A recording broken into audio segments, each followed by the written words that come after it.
SMA Pasundan 8 Kota Bandung telah fasilitasi program rawan melanjutkan pendidikan tahun 2022 sebanyak 108 siswa-siswi dengan besar anggaran 162 juta. Anggaran tersebut bersumber dari APBD Kota Bandung tahun 2022. Anggaran tersebut dialokasikan untuk SPP siswa-siswi yang tidak mampu hingga menopang pendidikan.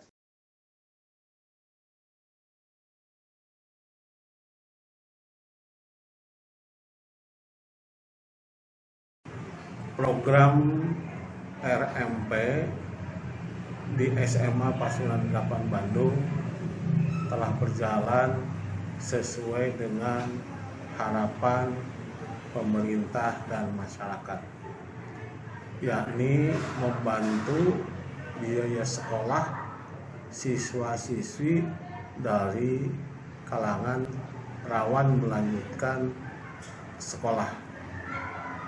Jadi istilahnya siswa penerima manfaat RMP.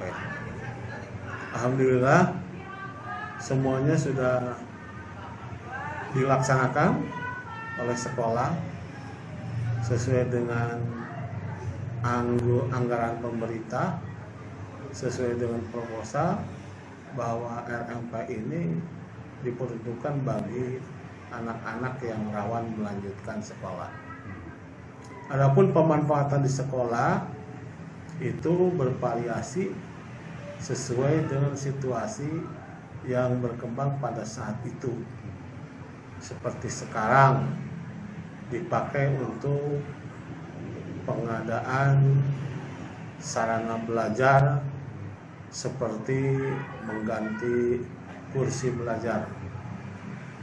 Sebelumnya dipakai untuk biaya SPP yang manfaatnya dipakai untuk honorarium guru dan tata usaha.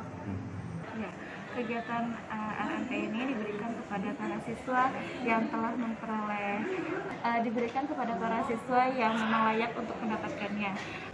Kemudian siswa yang menerima itu dari kelas 10 sampai kelas 12. Oke, berapa siswa yang mendapatkannya? Mendapatkan itu ada 108 siswa dari keseluruhan kelas itu. Besar anggarannya? Besar anggarannya 162 juta. Widi Herian mengabarkan Hadas TV Kota Bandung, Jawa Barat.